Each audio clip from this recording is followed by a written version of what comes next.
¿Existe Dios? Yo creo que sí, o sea, yo soy de la opinión, yo creo que sí, yo soy un filósofo creyente y creo que hay argumentos interesantes desde la filosofía, tanto argumentos pasados como argumentos presentes que todavía se están defendiendo y desarrollando a día de hoy, que son interesantes, son sugerentes y que pueden hacer razonable para muchas personas la creencia en Dios.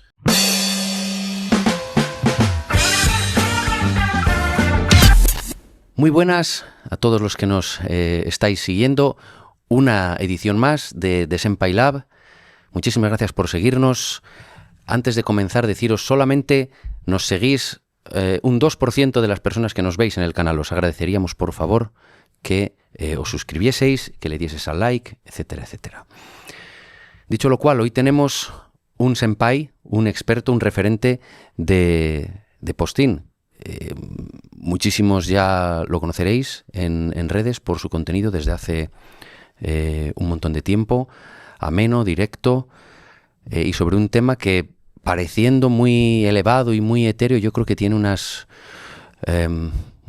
efecto muy, muy importante en nuestras vidas, y yo creo que hoy él nos va a ayudar a entenderlo y a guiarnos un poco. Hoy contamos con Enric Gel, doctor en filosofía, filósofo, youtuber. Muchísimas gracias, Enric, por estar hoy con nosotros aquí desde Barcelona. ¿Qué tal, David? Muchas gracias a vosotros por la invitación. Eres la cara de adictos a la filosofía. Comentándolo así es algo complicado, ¿no? Porque la filosofía era la típica asignatura en el instituto y demás, que era, pues, qué sé, cuando tienes 16 años no parece como que no te llama. ¿Qué te atrajo a ti desde la filosofía? ¿Cómo fue tu historia de amor? ¿Cómo comenzó? Pues es curioso porque es una asignatura que va a depender mucho, la reacción que tú tengas a ella va a depender mucho del tipo de profesor que tengas, ¿no? Entonces yo tuve la suerte de tener un gran profesor, un gran maestro, que la verdad es que transmitía, o al menos a mí consiguió transmitirme la pasión que él sentía por esta disciplina de la filosofía. Y yo pues también dio la casualidad que llevaba ya quizás un año o una cosa así haciéndome preguntas filosóficas sin saber que eran preguntas filosóficas, y claro, de pronto descubrir que existía toda una disciplina viva que tenía una historia larguísima de más de 26 siglos, con algunas de las mentes más brillantes de la humanidad haciéndose las mismas preguntas que me preocupaban a mí, pues para mí fue como sentirme en casa de pronto, ¿no? Y yo siempre lo explico como una experiencia de enamoramiento. Entonces, a mí la filosofía me conquistó, me enamoró, y desde entonces que no he dejado de amarla. Qué bueno, estoy totalmente de acuerdo contigo. A mí me pasó lo mismo, tuve una buena profesora de filosofía y en cambio no tuve un buen profesor de matemáticas. Y son como dos disciplinas al principio que si no te llevan un poco de la mano son como quizás menos agradables, ¿no? Porque no lo sé, la geología o la biología, pues quizás como que, yo qué sé, o la zoología o ciencias de la naturaleza, como que es más fácil, no lo sé, estudiar sobre animales o tal y como que te guste, ¿no? Pero... tu relación después de tanto tiempo, porque me dices que te enamoraste hace tiempo, un amor que dura más de 10 años, tiene sus altibajos. ¿Tú lo tuviste en algún momento tus altibajos o siempre ha sido un amor sólido? ¿Le has puesto los cuernos? Pues no he puesto los cuernos nunca a la filosofía. Pues no he tenido, he tenido como mis momentos quizás de saturación mental, de necesitar, bueno, pues voy a desconectar, pero creo que en general como todo, o sea, no he tenido como grandes épocas desde que yo empecé a estudiarla. O sea, yo me metí a estudiar filosofía en el 2011, creo que fue cuando empecé la carrera, y desde entonces la verdad es que no he tenido ningún parón largo, digamos, ¿sabes? Sino que siempre he estado con mis intereses filosóficos, leyendo por mi cuenta, estudiando y pues creando contenido desde el 2016 para el canal de YouTube. En The Senpai Lab nos esforzamos en traerte los mejores referentes y las mejores conversaciones. Por ello, te agradecemos muchísimo si puedes suscribirte o dar al like. Aquí tienes la campanita. Normalmente, como sabes, de Senpai Lab al final hablamos con los senpais, con los que sois referentes de algo. Yo tengo la sensación de que los referentes, cuanto más sabéis de algo, más lo sabéis explicar en palabras sencillas o que se pueden entender. Entonces, una de las preguntas que hacemos suele ser la pregunta abierta, ¿no? En este caso sobre filosofía. ¿Qué es la filosofía para ti?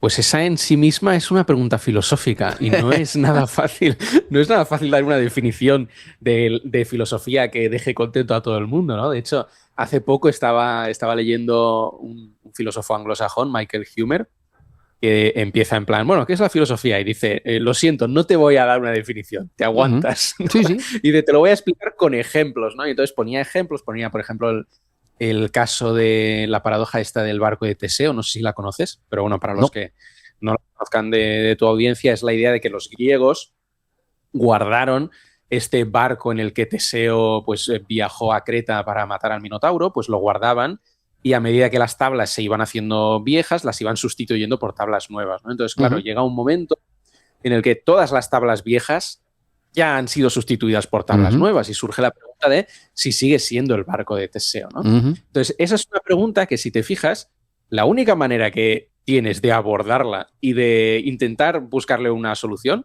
es simplemente pensando, es ejerciendo la capacidad del pensamiento, explorando las distintas opciones y ver cuál es la que te convence más, porque tú no puedes hacer un experimento, por ejemplo, con el barco de Teseo, ¿no? No porque no exista, sino porque imagínate que tuviéramos el barco de Teseo y entonces, ¿qué experimento haces para descubrir si es el mismo? ¿Qué vas a ver?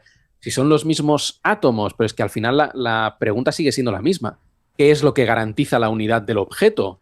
La identidad, perdón, la identidad está en tener exactamente las mismas partes materiales que tenía en un punto originario del pasado o está en otra cosa. Entonces, no puedes hacer ningún experimento para encontrar la solución. Entonces, simplemente tienes que pensar. Entonces, la filosofía al final trata de esas preguntas que la única manera de abordarlas es con el pensamiento, pensando, ¿no? Y entonces, por ejemplo, hay otro filósofo que a mí me gusta mucho, que se llama Alvin Plantinga, que al final pues lo que dice es que, mira, pues la mejor definición que podemos dar de filosofía es que filosofar es pensar sobre algo, pero muy fuerte, ¿no? Entonces es como un ejercicio del pensamiento, pero no un ejercicio normal, sino un ejercicio radical, como en Esteroides, de un pensamiento que intenta ir como a la raíz de las cosas y abordar las preguntas más abstractas, más generales o más universales, ¿no? Que al final pues tratan sobre las preocupaciones más íntimas también que el ser humano tiene en el corazón, pero también sobre las cuestiones más universales que comparten todas las otras disciplinas científicas, ¿no? Entonces, ¿por qué dirías que es importante la filosofía en nuestras vidas? O sea, yo creo que hay muchos motivos por los que es importante la filosofía. Quizás el principal que yo te diría es el siguiente, y es que la filosofía es inevitable, ¿vale? Entonces, incluso la persona más contraria a la filosofía vive su vida según toda una serie de presupuestos filosóficos, según una imagen filosófica del mundo, de qué es el ser humano, cuál es el rol del ser humano en la historia, en el universo, etcétera, de dónde vienen las cosas y hacia dónde van, si la vida tiene un sentido o si no, si vale la pena vivirla si no tiene sentido, etcétera, ¿no? Entonces, todo eso son presupuestos filosóficos. Entonces, todo el mundo los tiene, o sea, excepto la persona que lleva en coma desde los 2 años, pues todo el mundo tiene presupuestos filosóficos. Por tanto, la filosofía es inevitable. El gran problema de no hacer filosofía uno de manera propia y personal y consciente es que uno termina de modo acrítico con la filosofía de otras personas, ¿sabes? Es decir, con la filosofía que se haya puesto de moda en el momento histórico contingente que te ha tocado nacer. Entonces, esa es realmente la única alternativa a hacer filosofía, tener una filosofía no pensada. Por tanto, ¿por qué es importante hacer filosofía? Porque al final es el único camino que tenemos a la emancipación intelectual, a reflexionar sobre los propios presupuestos hasta llegar al punto de decir, vale, los abandono por otros que me parecen mejores o me quedo con estos pero porque he reflexionado yo sobre ellos, no simplemente porque una autoridad me los ha impuesto, ¿no? Entonces, la filosofía es el camino para hacerse mayor, para entrar en la edad adulta intelectual. ¿Es entonces legítimo, lo que sea la legitimidad, pero digamos, alguien que está empezando, o está estudiando, o está leyendo algunas cosas, ¿es aceptable que una persona coja sus referentes y pique de aquí y de allá y prepare, digamos, monte su propia filosofía que le va bien con su carácter, con su naturaleza, con su... O no, o hay que ser, pues eso, hablaremos un poquito más adelante, pero parece que está de moda ahora el estoicismo, o como dices tú, hay como corrientes, ¿no? Preponderantes en cada esto, o no, o es una cosa que podemos entenderla como coger de varios sitios y configurar algo que nos guste. Sí, a ver, con 26 y pico siglos de filosofía está ya todo un poco inventado, ¿no? Entonces yo creo que ya no estamos en una situación histórica en la que puede llegar una persona y de pronto sacarse de la chistera algo que realmente nunca nadie haya dicho antes. Pero sí, al final la filosofía lo que trata es de, vale, yo tengo estas preguntas, entonces voy a ver de las preguntas que tengo, cuál es la que más me interesa y voy a intentar explorar qué es lo que otros anteriores a mí han dicho de ello y qué puedo sacar yo de ahí. Si me convence, si no me convence, voy a intentar ver las posiciones principales, los argumentos más fuertes a favor de una y de la otra, las objeciones en contra de una y de la otra, y a partir de ahí me voy a formar mi propia opinión crítica sobre esta cuestión. Entonces, sí, a mí me parece completamente legítimo que una persona haga eso. Y al final yo creo que cada uno tiene que valorar, pues dentro de las circunstancias de la vida de cada persona, en qué medida puede hacer eso, porque obviamente no todo el mundo tiene por qué, yo qué sé, estudiar la carrera de filosofía, luego hacer un máster, luego hacer un doctorado, que si a alguien le gusta eso y se lo puede permitir, genial que lo haga, pero que no todo el mundo tiene por qué hacerlo, ¿no? Pero que sí que soy alguien que está muy convencido de que la filosofía puede decirle algo a todo el mundo, ¿no? Entonces, que siempre me gusta animar a la gente que por poco que puedan, pues yo que sé, que lean algo de filosofía. Tampoco hace falta leerse algo muy complejo, en plan la fenomenología del espíritu de Hegel, pero que si a uno le interesa, yo que sé, el tema de la libertad, pues que busque un libro introductorio que trate sobre eso, o si a uno le interesa el tema de Dios o de la muerte, ¿no? Es que hay para dar y para tomar dentro de la filosofía al final. Hay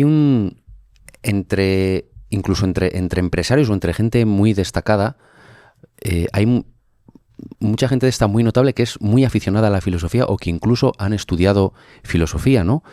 Sin entrar porque tú estás ahora en Barcelona, sin entrar en cuestiones de nada, pero me parece que el director general porque a mí me gusta mucho la filosofía también, he leído bastante, creo que el director general del Real Madrid es filósofo, hizo la carrera de filosofía.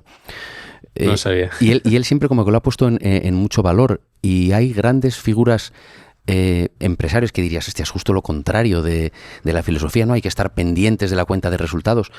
El presidente de Bankia, Goyri Golzarri, también es un grandísimo aficionado a la filosofía, pero es que los gurús estos americanos, lo sabes bien, Peter Thiel, toda esta gente dan como el enfoque a sus empresas y a sus su filosofía, valga la redundancia, desde un conocimiento profundo de la filosofía. Entonces creo que es que las personas que realmente guían la sociedad, o no entro si es mejor o peor o lo que sea, pero esas personas que están ahí tienen como tienen unas inquietudes filosóficas muy potentes. No sé si compartes esto, yo lo he visto, no sé si tú lo ves también a tu alrededor.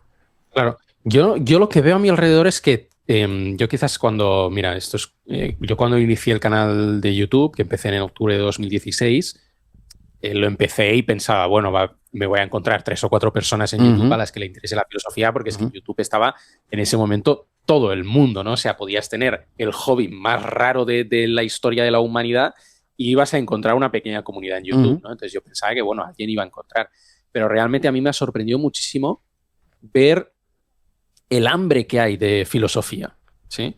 O sea, yo creo que estamos en un momento en el que, bueno, no sé si la filosofía desapareció o el interés por la filosofía ha desaparecido nunca realmente de la historia, pero estamos en un momento en el que yo creo que vuelve a pegar con mucha fuerza, porque yo creo que en general la gente se va dando cuenta de que, bueno, pues quizás nos habían prometido la utopía de aquí a 10, 15, 20 años y seguimos igual, y las mismas preguntas que han preocupado al ser humano durante toda su historia me siguen preocupando a mí hoy, y esas son las preguntas de la filosofía, ¿no? Entonces vuelven a surgir, yo creo que estas preguntas, y al final la gente tira de donde puede encontrar, y donde más reflexiones hay sobre estas cuestiones es en la tradición filosófica.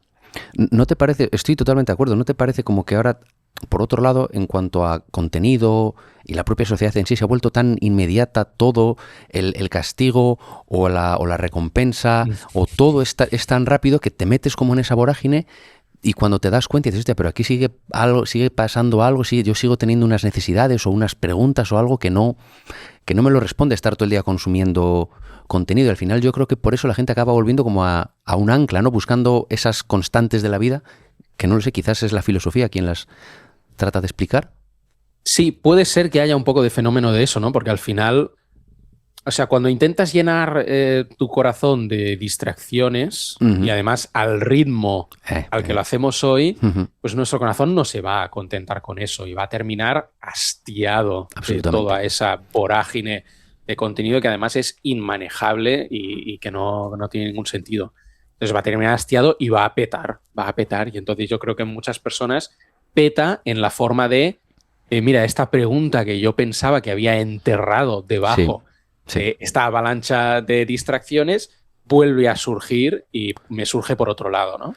Y pues bueno, pues al darse cuenta las personas que es algo inescapable, pues decir, bueno, pues vamos a intentar abordarlo de la mejor manera posible. Entonces yo creo que sí que puede haber un poco de ese efecto rebote de, bueno, no nos ha funcionado esta estrategia, no sé, es que no sé ni cómo llamarla, esta estrategia de distracción. Es que es verdad. Pues vamos quizás a parar, y poner un poco de atención. Hay gente, nosotros con los que hablamos, los invitados que tenemos, a veces te lo dicen como hormonas, ¿no? Que parece como que nos intentan meter una sociedad de dopamina y todo como muy inmediato, y al final no es, o sea, tu cuerpo, como dices tú, acaba hastiado de la dopamina o de esa cosa rápida, o de el reel o la tontería de 10 segundos, y esa es una de las razones también por las que este canal lo hacemos así, porque es para que te lo pongas de fondo, para que vayas escuchando, aprendiendo de una cosa de la mano de alguien que sabe. Es un poquito esa necesidad que es que yo creo que al final la tiene todo el mundo. No decimos que no haga falta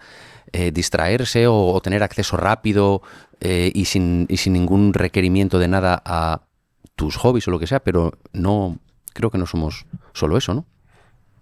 Sí, completamente. O sea, yo no soy muy dado como a pensar así en conspiraciones o manos oscuras y tal, pero también es verdad que a veces pienso y digo, si hubiera alguien, ¿no? Si hubiera alguien que quisiera como que la gente dejara de pensar y tal, ¿cómo lo haría, no? Y yo creo que lo haría como estamos viendo ahora, ¿no? Con un contenido en plan...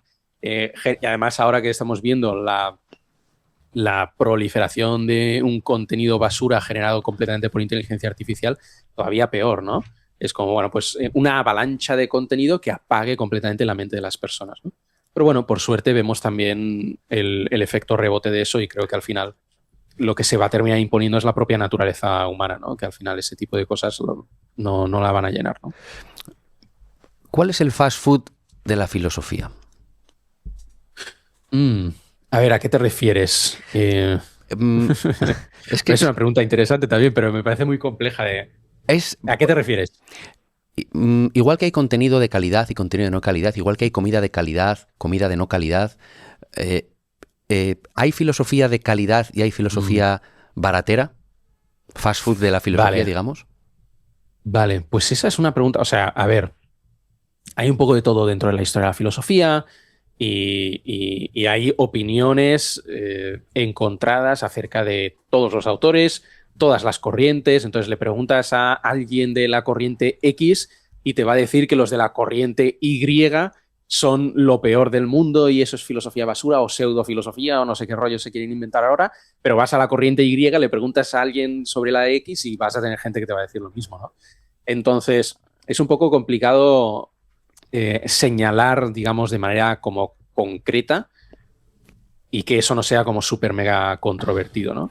Pero quizás lo que te diría es, por ejemplo, una filosofía o un fenómeno que yo a veces veo en filósofos, en algunos filósofos del pasado, es una especie de ofuscación o oscurantismo que a veces da la impresión de ser deliberado, ¿no? Como que en la propia transmisión de las ideas, en lugar de hacer esa transmisión esclarecedora para que el lector lo pueda entender, se ofusca de una manera innecesaria para, de alguna manera, disfrazar el mensaje y ponerle como quizás un envoltorio de intelectualidad que cuando tú lo quitas realmente no está ahí, ¿no?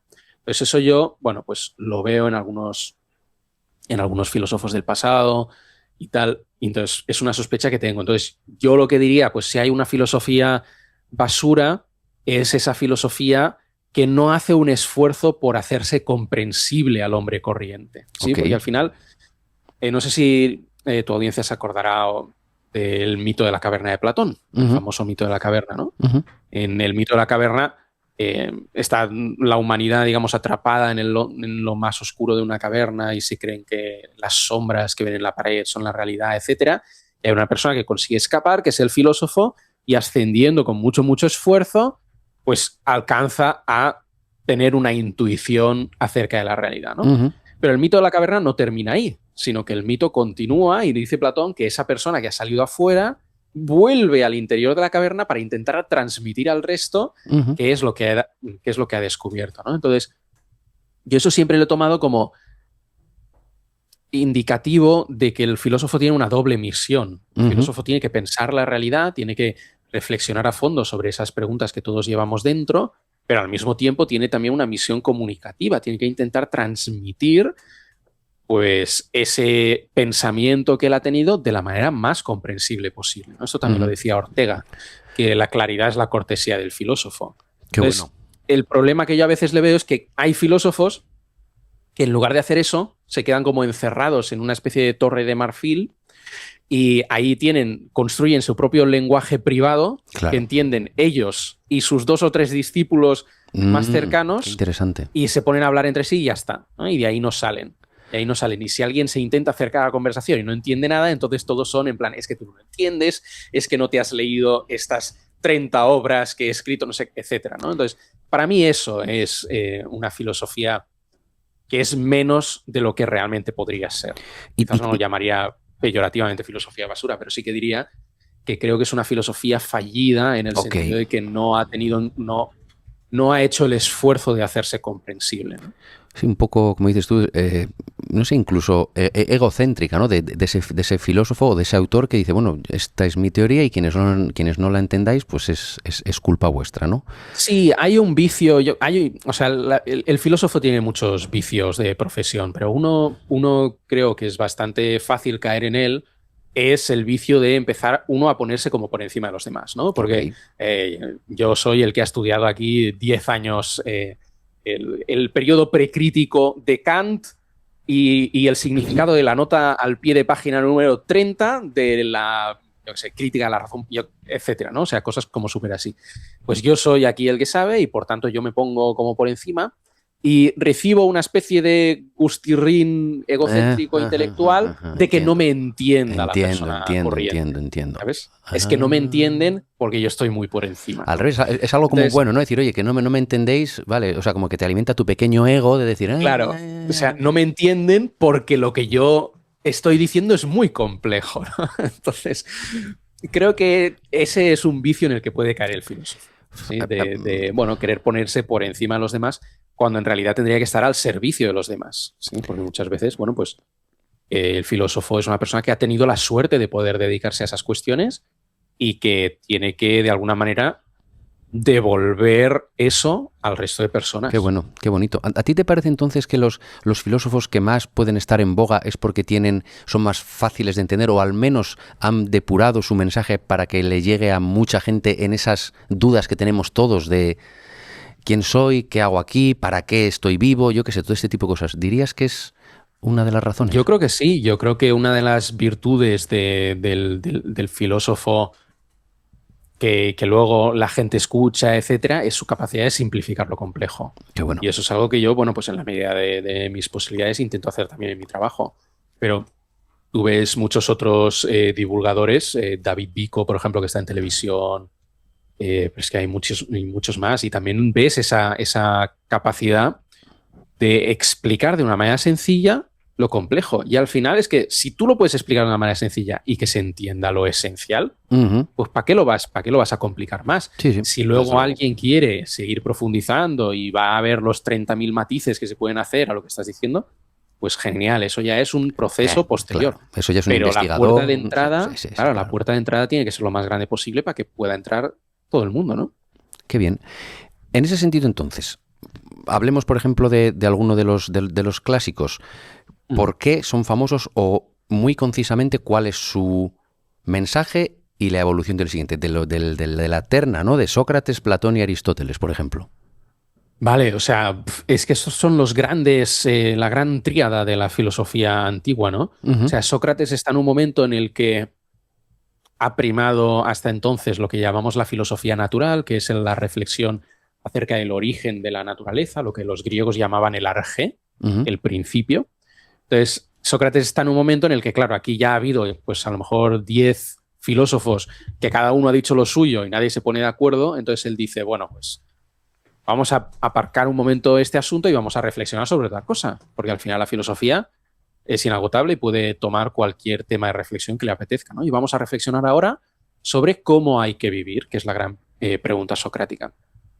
Vamos a reflexionar sobre el ser humano, sobre qué es la buena vida humana y qué es la virtud, ¿no? Y cómo conseguirla. Y eso es lo que hace Sócrates, ¿no?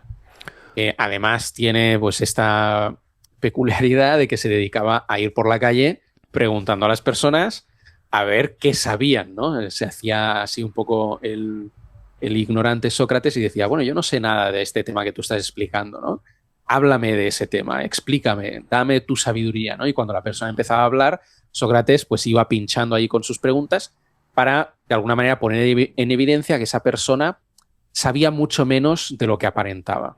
Porque él estaba convencido que ese era el primer paso hacia la sabiduría, reconocer la propia ignorancia, ¿no? Porque si uno ya se piensa que lo sabe todo, entonces no se va a poner a buscar. De ahí su famoso, no sé cómo es la traducción correcta, pero solo sé que no sé nada o algo así. Exacto, ¿no? Exacto. El solo sé que no sé nada. Bueno, vamos a partir de un reconocimiento de la propia ignorancia, de saber lo que no sé. Y una vez ya esté ahí me pongo a andar hacia la verdad en diálogo con el otro. Y vamos llegando y llegaremos a donde lleguemos, pero el primer paso es reconocer la propia ignorancia. ¿Y entonces Sócrates al final creo que murió envenenado, se suicidó porque lo llevan a juicio los atenienses. Sí. Hay ahí un poco una discusión histórica, no se sabe muy bien. O sea, puede haber varios factores, ¿no? Lo que nosotros recibimos de Platón es que, bueno, pues Sócrates con esta actividad se hace muchos enemigos, porque al final está dejando en evidencia de manera pública a personas muy poderosas. Tú miras los diálogos platónicos y dices, en este diálogo nos presenta a Platón y a Sócrates hablando con un general del ejército ateniense, en este con un político, en este con un poeta famoso, en este con un orador de los más aclamados, ¿no? Entonces como que Sócrates se va haciendo muchos enemigos, hay gente que empieza a hablar mal de Sócrates a sus espaldas, diciendo falsedades de él, en plan que si Sócrates niega a los dioses, que si Sócrates corrompe a la juventud, etcétera, y lo terminan llevando a juicio, ¿no? También es posible que influyera una cuestión política, y es que algunas personas asociadas a Sócrates, de sus discípulos, estuvieron como involucrados en una especie de intento de golpe de Estado y tal, ¿no? Y entonces, bueno, pues eso al final también va a influir en la percepción que se tiene de la figura de Sócrates en Atenas, ¿no? Lo llevan a juicio, Sócrates se defiende, pero llega el momento en el que le piden que se retracte y Sócrates dice, yo no me voy a retractar, pues yo no he hecho nada mal. Yo lo que estoy haciendo es algo bueno. De hecho, hay un momento muy divertido que a mí siempre me hace gracia de la apología de Sócrates, que tal y como era entonces el sistema judicial ateniense, cuando a ti te condenaban, tu acusación proponía un castigo y entonces tú tenías que proponer un castigo alternativo y los jueces estaban obligados a escoger entre esos dos castigos, no podían proponer un tercero, ¿vale? Bueno. Pues es una falla del sistema judicial de ese momento que era muy precario, ¿no? Pero bueno, entonces lo condenan como culpable por un pequeño margen, o sea, había mucha gente dentro de los jueces a su favor. Lo condenan, lo condenan y entonces la acusación propone, obviamente, la pena de muerte, porque puestos a proponer, vamos a proponer la pena máxima, y Sócrates dice, bueno, es que yo no puedo proponerme un castigo, porque si me propongo un castigo, estoy reconociendo que he hecho algo mal, y eso no es cierto. Yo he hecho algo bueno. Por tanto, si me queréis castigar, lo que tendríais que hacer es alimentarme gratuitamente durante un año en el Pritaneo, ¿no? Que era como el mercado, el comedor público del gobierno, ¿no? Entonces, claro, no está proponiendo un castigo, los jueces, ¿qué van a hacer? Pues se ven obligados a optar por la pena de muerte, ¿no? Vaya. Y lo condenan a muerte y a beber la cicuta. Y Sócrates, que sí, que bebe la cicuta porque pues ya está. Y así es como termina Sócrates. ¿Y qué evolución... ¿Cuál es la gran enseñanza de Sócrates? Es lo que hemos comentado, es por lo que es tan popular a día de hoy, porque invita a abrazar que nos queda mucho por saber? Yo creo que son varias cosas las que son interesantes de Sócrates. Por un lado, ese llamado a la humildad intelectual, que creo que es una de las virtudes que tiene que cultivar todo filósofo, ¿no? Para contrarrestar esa tendencia a la soberbia que te decía antes, ¿no? Por tanto, bueno, reconocer la propia ignorancia y reconocer al final que dentro de la filosofía tenemos una multiplicidad de teorías, una multiplicidad de hipótesis y una multiplicidad de opiniones, pero que es que muchas de ellas pueden ser igualmente razonables, ¿no? Que al final muchas de estas cuestiones las llevamos discutiendo siglos y nadie, absolutamente nadie, ha conseguido traer aquí, poner sobre la mesa el argumento definitivo y apodíctico que convenza a todas las personas racionales de su posición, ¿no? Por tanto, bueno, pues un poco de humildad intelectual es lo que hace falta, ¿no? Y no ahora decir, bueno, pues solamente mi filosofía es filosofía, todas las demás son pseudo filosofías y son cosas que no valen. Pues bueno, un poquito de humildad, por favor, ¿no? Entonces yo creo que ese es una de las principales enseñanzas de Sócrates y luego la importancia de hacerse esa pregunta socrática de cómo hay que vivir. Porque al final estamos aquí una vez, al menos por lo que parece, en este mundo, ¿no? Tenemos una oportunidad para acertarla. Nadie sabe cuándo le llega su momento. Pues mejor plantearte el día de hoy, que todavía estás vivo, cómo quieres seguir viviendo, que no que te llegue la muerte sin habértelo planteado nunca. Y entonces haber estado viviendo como un poco a la babalá sin ninguna dirección, ¿no? Pues esa es la gran pregunta. Al final esa es la pregunta que inicia toda la reflexión ética clásica posterior de Platón, Aristóteles, pero también los estoicos, etcétera, ¿no? La pregunta de, bueno, ¿cómo hay que vivir? ¿Cómo tengo que vivir? ¿Y cuál fue la evolución entonces de Platón y Aristóteles sobre Sócrates? ¿Cuál es la gran aportación de Platón y la aplicación que tiene en nuestras vidas a día de hoy? Sí. Entonces Platón empieza reflexionando, bueno, Platón empieza presentando simplemente la figura de Sócrates en sus diálogos, ¿no? Como haciendo un poco de, pues eso, defensa de su maestro, de que aquí me lo han matado injustamente, pues yo voy a dejar para la posteridad cómo era realmente Sócrates y qué era lo que realmente hacía. Pero poco a poco él va reflexionando sobre la actividad de su maestro y se da cuenta de lo siguiente, se da cuenta de que Sócrates todo el rato preguntaba por el qué de las cosas, por la esencia, por la definición de algo, ¿no? Entonces, tú miras los primeros diálogos y son siempre discusiones acerca de qué es X, qué es la valentía, qué es la justicia, qué es la piedad, ¿no? Entonces, Platón se da cuenta de que Sócrates está intentando encontrar la definición de esos conceptos universales. Pero entonces empieza a reflexionar y dice, a ver, estos conceptos, estas nociones universales, han de estar en algún sitio, ¿sí? Porque, por ejemplo, si yo digo que las cosas son bellas, tiene que existir la belleza. Pues si la belleza no existe, no es nada, no está en ningún sitio, pues entonces yo no puedo decir que hay cosas bellas, porque la belleza no existe. Si yo estoy diciendo que hay personas justas y acciones justas, pues tiene que existir la justicia, porque no tiene sentido decir que no existe la justicia, pero esto que me has hecho es justo o es injusto.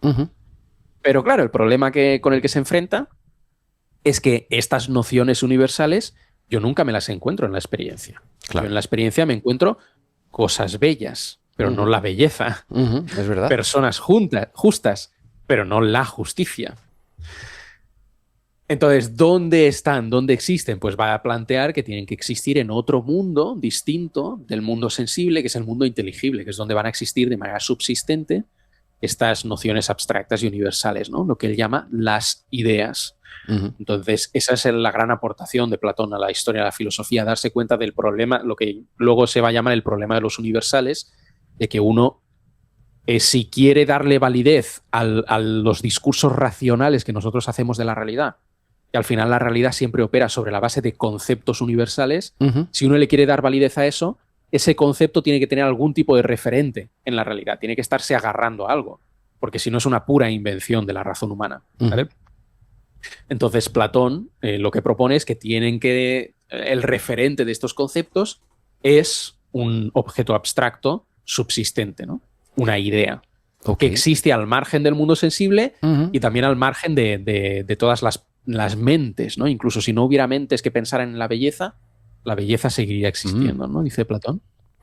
Y luego Aristóteles sobre Platón, porque ya nos metemos como en otro tema, la lógica aristotélica. Una parte de la filosofía que yo estudié BUP, todavía fui de los últimos que estudió BUP. Había una parte de la filosofía que era la filosofía aristotélica, y los logismos y todas estas cosas. Aristóteles, si nos puedes decir cuál es la aportación sobre Platón, y luego también porque yo creo que ya él empezó pues eso, como con la lógica, con las matemáticas, y si lo podemos encauzar con la relación que existe entre la filosofía y las matemáticas, sería maravilloso.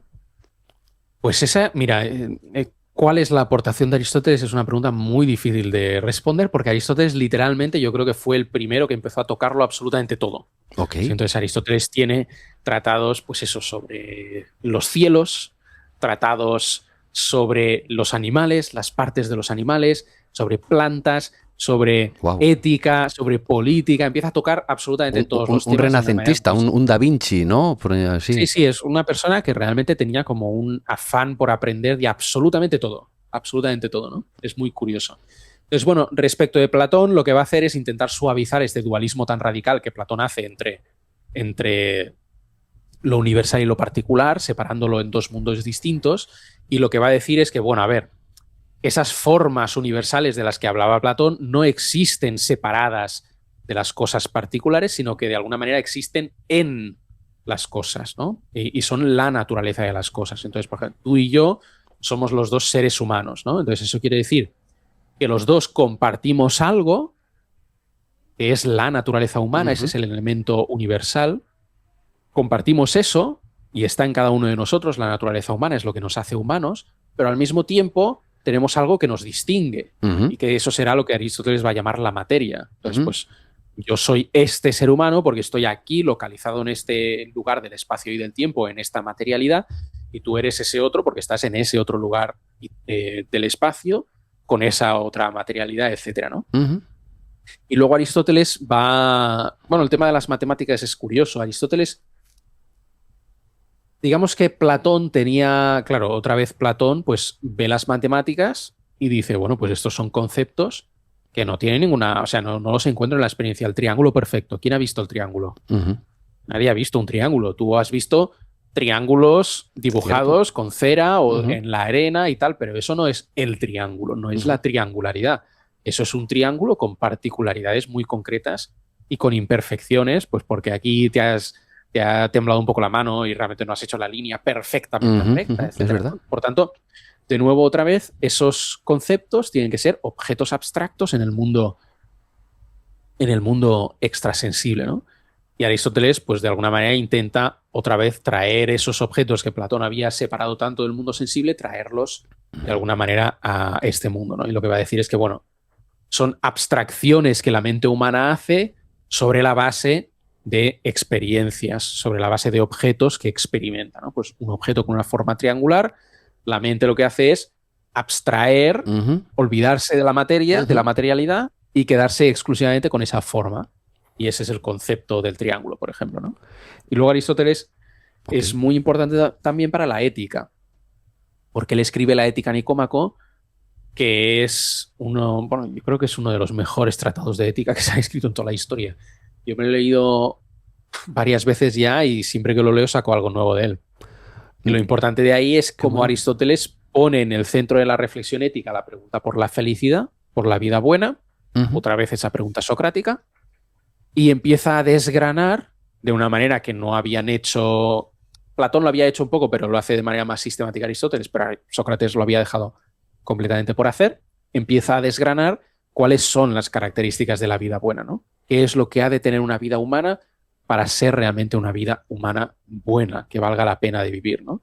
Y empieza a hablar de la virtud, de cómo para construir esa vida buena uno necesita una serie de virtudes, de cómo se pueden alcanzar esas virtudes, etc. Entonces es un libro que a mí me sorprende lo actual que es. Yo creo que nunca dejó de ser actual, porque al final tú lo lees hoy y las cosas esenciales, luego hay cosas que, bueno, pues se quedan en ese momento histórico, pero los puntos esenciales los puedes seguir aplicando al día de hoy y a tu propia vida y es realmente muy impresionante. O sea que para él una vida buena, una vida feliz es una vida virtuosa. Sí.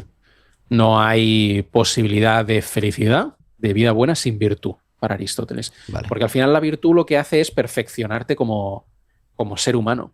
Lo que hace es que tú logres, de alguna manera, realizar de manera excelente el fin de la propia naturaleza humana, ¿no? Los distintos fines a los que el propio ser humano está orientado. Pues el fin intelectual, de investigación, de reflexión, pero también la socialidad del ser humano, también toda esa parte, etcétera, ¿no? Y la parte religiosa, porque se me ocurre, no sé si estamos mezclando demasiadas cosas, pero al final se podría decir, ¿no?, que muchas de las religiones posteriores pues es como que se basaban, ¿no?, en unas éticas que son similares, en virtudes, ¿no? Pues hay que no matar, no hacer daño al ajeno, ser comprensivo, no robar. O sea, al final son como una serie de bases éticas sobre las que se construye unos valores, ¿no?, de la sociedad o algo así. Sí, o sea, lo que tú vas a ver luego en la era cristiana y en la filosofía medieval es cómo, pues, todos estos pensadores, en lugar de, que a veces es lo que se ha dicho, en lugar de obviar, destruir, rechazar toda esa sabiduría filosófica pagana, lo que hacen es intentar incorporarla a sus propios sistemas de creencias. Entonces, durante todos los 10, 11, 12 primeros siglos de cristianismo, lo que tienes es un intento de bueno, incorporar el pensamiento platónico que estos autores reciben a través del neoplatonismo de Plotino, pues incorporarlo y expresarlo o utilizarlo para defender la fe cristiana y expresar las verdades de la fe cristiana en categorías platónicas, etc. Y luego a partir del siglo XIII, que es cuando llegan las obras completas de Aristóteles al mundo cristiano, pues se hace lo mismo, pero con Aristóteles. ¿Hay equivalencia? Qué interesante. ¿Hay equivalencia? ¿Se podría decir que hay equivalencia entre alguno de los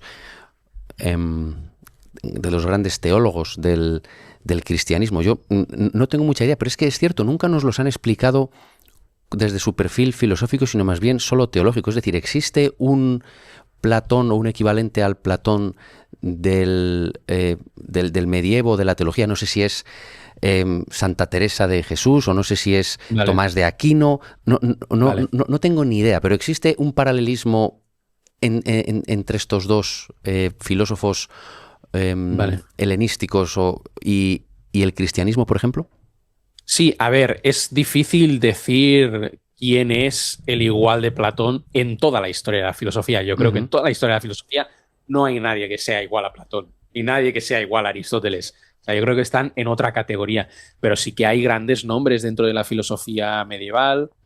A ver, tienes a Agustín. Agustín no es medieval porque es anterior, pero es de esa era cristiana. San Agustín luego se va a convertir en la autoridad principal de toda la filosofía medieval. Es que incluso es muy divertido a veces ver autores que están como expresando una idea que Agustín nunca dijo y que incluso se manifestó en contra, pero incluso esas personas como intentan barrer para casa y traer la autoridad de Agustín e interpretarla de tal manera que les salga a su favor, ¿no? ¿Por qué? Porque Agustín va a ser la gran autoridad del pensamiento medieval.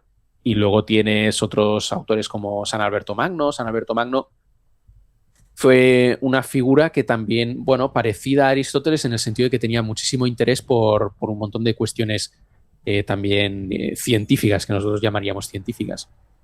Y luego Santo Tomás es como el que hace la gran síntesis entre el pensamiento aristotélico y la filosofía cristiana.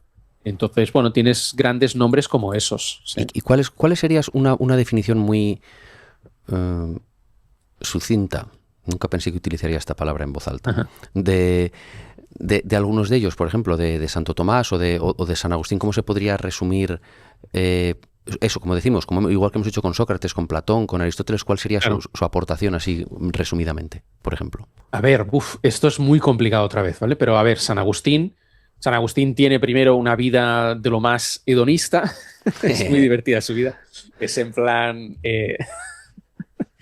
es el típico que se salía de juerga hasta las tantas y que se liaba con X personas, etcétera. Pues ese era San Agustín, ¿no? Sí. Entonces tiene un proceso de conversión en el que él básicamente, tal y como lo explica, bueno, pues termina dándose cuenta de que ha buscado llenar el deseo de infinito del corazón en los placeres del mundo y que nada del mundo se lo puede realmente llenar, ¿no? Y llega a un punto en el que se da cuenta de que solamente puede llenar ese deseo de felicidad infinita, solamente lo puede llenar un Dios que sea igual de infinito, ¿no? Entonces, una de las famosas frases de Agustín es esta de nos hiciste Señor para ti y nuestro corazón no descansa hasta que descansa en ti, ¿no? Como que Dios ha hecho al ser humano con un corazón que es capaz de contener la mismísima infinitud de Dios, ¿no?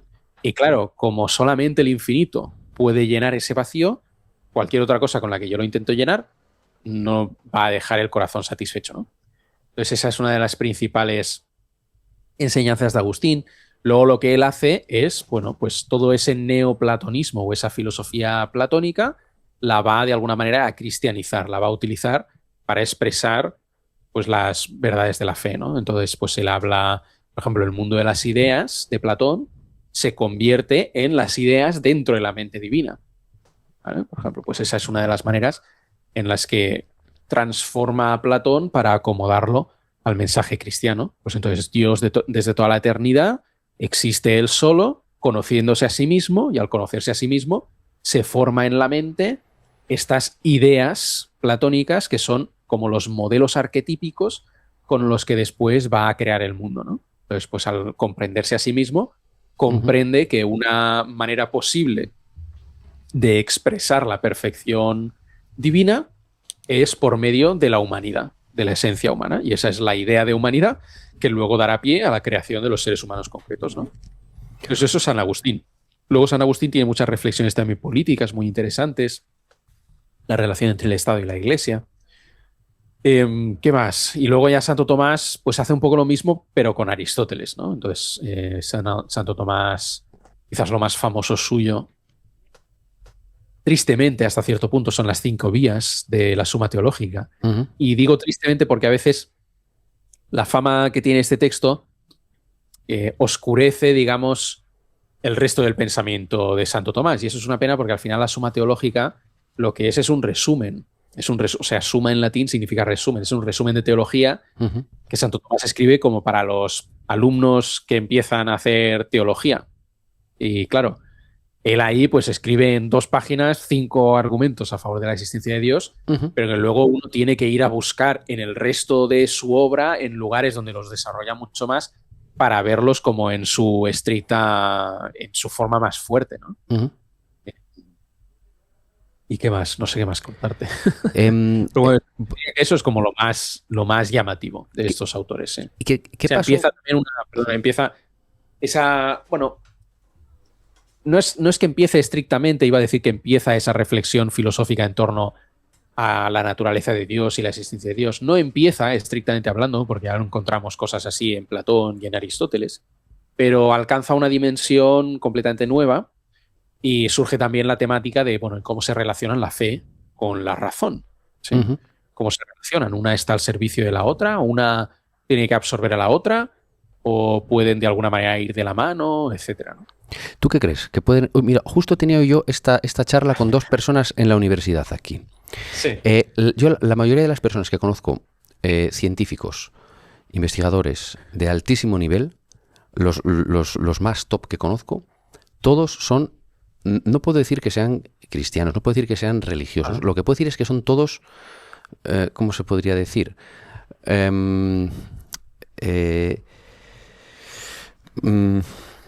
¿Cómo se podría decir?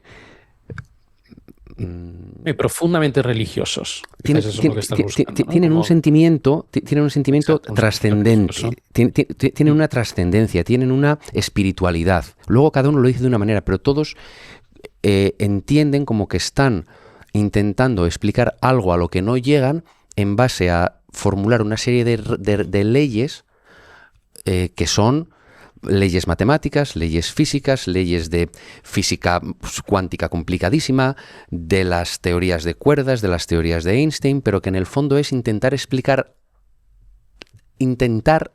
algo a lo que no se puede llegar de una forma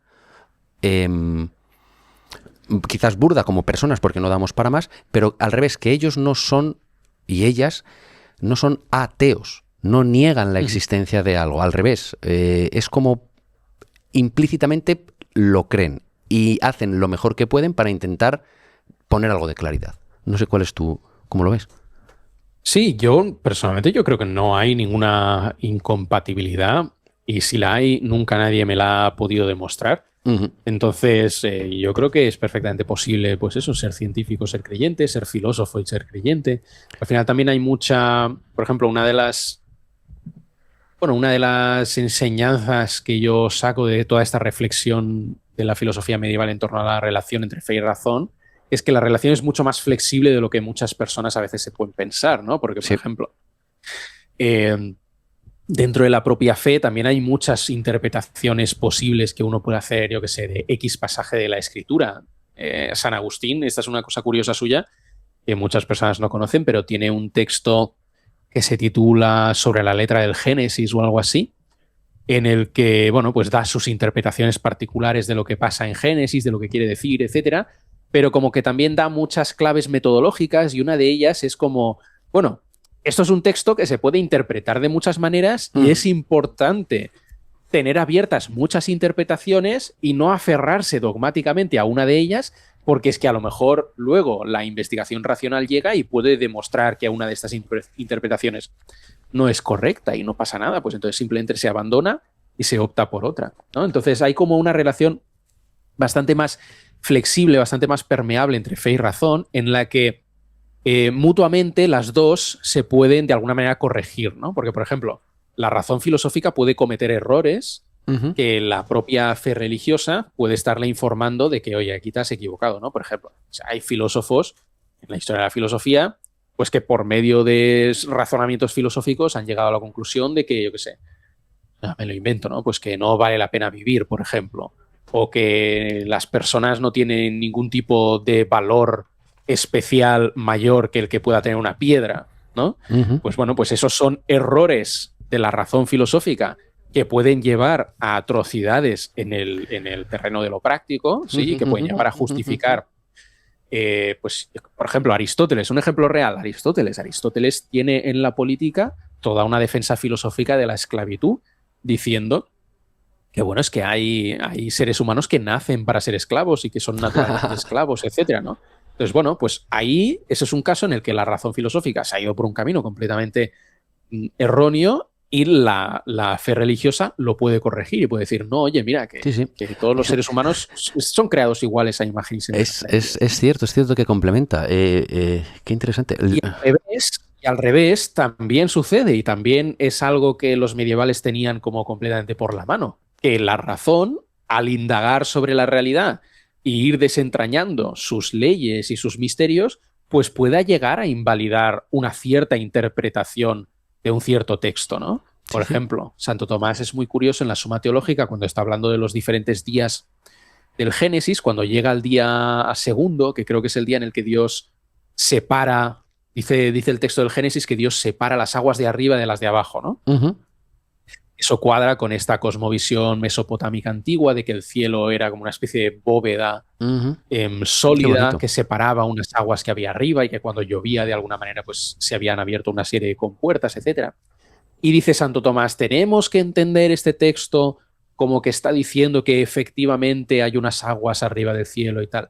Y escribe, como esto es falso y por buenos motivos, como sabemos que esto es falso y por buenos motivos, no tenemos que decir que ese sea el sentido del texto, ¿no? Es decir, la investigación racional ha llegado de manera demostrativa a la conclusión de que esto no es así, que es una cosmovisión errada y obsoleta, por tanto, tenemos que interpretar el texto de otra manera y entender simplemente pues, que el texto estaba utilizando las imágenes del momento para transmitir una verdad teológica, ¿no?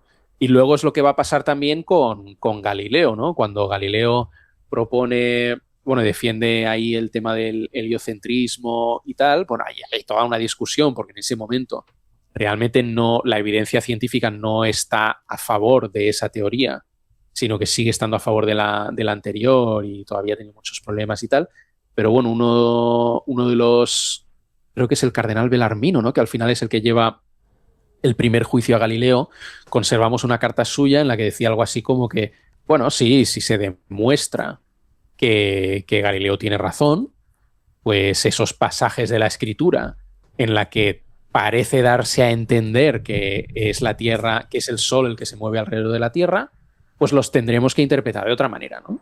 pero dice, pero todavía nadie me lo ha demostrado, ¿no? Entonces, como que esa posibilidad estaba abierta de que la razón también puede corregir ciertos excesos, ciertos errores de la propia fe, ¿no? Entonces, yo creo que esa es una enseñanza muy, muy importante de la filosofía medieval para el mundo creyente actual, de que la fe y la razón tienen que tener como una relación bastante bidireccional, en la que, bastante flexible, en la que se pueden ir corrigiendo mutuamente, ¿no? ¿Qué pasó después de Sócrates, Platón y Aristóteles? Porque tenemos como esa terna. ¿Qué pasó después? ¿Por qué no hubo un cuarto? ¿Por qué eso se terminó y no hay un grandísimo nombre hasta quizás, no lo sé, Descartes o alguien así como muy de nuevo? ¿Qué pasó en el medio? Sí. Eso pasa muchas veces en la historia de la filosofía, que de pronto tienes un gran autor o ese gran autor, que en este caso sería Platón, tiene un gran discípulo, o lo que sucede es que sus discípulos van a empezar a simplemente repetir Vale, okay, las enseñanzas del maestro, y de alguna manera se va a convertir en una especie de corriente muerta, un poco muerta, ¿no? Hasta que llega otra cosa. Pero en ese momento, además, bueno, tenemos a Aristóteles, que de alguna manera propone algo nuevo, pero en línea con ese platonismo de su maestro. Pero también hay una situación que es básicamente política, que es que en el momento en el que muere Aristóteles, pues no hacía mucho, había muerto también Alejandro Magno, que el gran conquistador del mundo griego, y Alejandro muere sin dejar descendiente y sin dejar un sustituto. Creo que se niega explícitamente a hacerlo. Entonces, claro, eso genera una situación de inseguridad y de inestabilidad política, porque empieza a haber una lucha de poder y tal, que, claro, pues no deja el terreno fértil para que las personas se puedan poner a discutir filosóficamente, porque ahora lo que tenemos son, pues, preocupaciones e inestabilidad completa, ¿no? Claro. Y ahí lo que van a es surgir son más corrientes, empiezan a surgir corrientes prácticas, como eso, el epicureísmo y el estoicismo, como para lidiar con esa situación de inestabilidad. Claro, he caído ahora, efectivamente, porque Aristóteles era el maestro de Alejandro Magno. Sí, fue maestro de Alejandro Magno. Claro, es que eso es de lo que hecho, tuvo problemas por eso, porque claro, cuando muere Alejandro Magno, pues empieza a haber como toda una ola de odio antimacedonio en el mundo griego. Pues ha muerto el conquistador y parece que no hay nadie que surja a ocupar su lugar. Interesante. Y claro, como se asocia a Aristóteles con Alejandro Magno, Aristóteles tiene que huir de Atenas para que no lo linchen, por su asociación con Alejandro. Pero tú te imaginas ahora lo maravilloso que sería que los líderes del mundo tuviesen a un maestro o a una persona a su lado de la categoría de Aristóteles. Se tomarían mejores decisiones, ¿no? A lo mejor. No lo sé, ¿no? Eso es curioso. Yo creo que a mí me gusta. Mira, si yo le pudiera hacer una pregunta a Aristóteles, le haría muchas, pero una sería: ¿te arrepientes de haberle dado clases a Alejandro? Porque Aristóteles es muy curioso en su política. Él defiende mucho el ideal de la polis griega como ciudad autónoma e independiente y autocontenida, y ciudad pequeña. Y explícitamente da la impresión de que en algunos puntos está casi como que criticando el proyecto de Alejandro, porque en varios puntos critica como, bueno, pues esa idea de tener un imperio demasiado grande. Él dice que eso no se sostiene, que realmente lleva muchos problemas. Entonces yo creo que él no estaba muy en la línea del proyecto que Alejandro había iniciado desde el punto de vista político. Interesante. Es una cosa curiosa, sí. Interesante. Y lo tocaste así por encima. Ahora está muy de moda en redes y en la sociedad de hoy en día, por ejemplo, el estoicismo en concreto. ¿Por qué crees que es y por qué crees que es? Sí, yo creo que es porque en cierto sentido nos encontramos en un momento histórico parecido al momento en el que surge el estoicismo, que está también pues, es un momento de mucha inestabilidad política, social, económica, mucha inseguridad, que ahora parece que no te puedes independizar porque es que no hay manera de pagar un piso, etcétera. Entonces es una situación que grita como que necesitamos una filosofía que sea directamente práctica. ¿Y de qué tiramos? De las que hay. Y una de las más, ¿cómo decirlo? Bueno, de las más influyentes ha sido el estoicismo a lo largo de la historia. Y hay muchos autores muy diferentes, entonces hay mucho de dónde beber y de dónde tirar. Wow. Y bueno, al final el estoicismo, como su enseñanza principal, es esta idea de que, bueno, tú preocúpate de lo que puedas controlar. O sea, aprende a distinguir qué está bajo tu control y qué no. Entonces, lo que está bajo tu control, ahí esfuérzate al máximo para conseguir lo que quieras y hacerlo bien y que sea justo, etcétera. Pero lo que escapa a tu control, pues no tiene sentido seguirse preocupando, seguirse angustiando, porque ni la angustia, ni el estrés, ni la preocupación lo van a solucionar. Por lo tanto, bueno, pues si escapa a tu control, confíalo al destino, de alguna manera, o a las manos del logos del que hablaban los estoicos, y tú despreocúpate. En The Senpai Lab nos esforzamos en traerte los mejores referentes y las mejores conversaciones.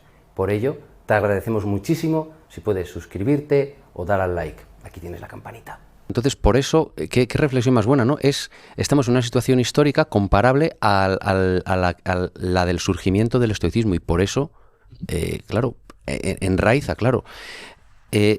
Comentábamos también que en paralelo al estoicismo está apareciendo, o yo he detectado, escuchando a autores, no tienen por qué ser filósofos, pero personas en general, como que según va pasando su vida se vuelven menos estoicos y más epicúreos.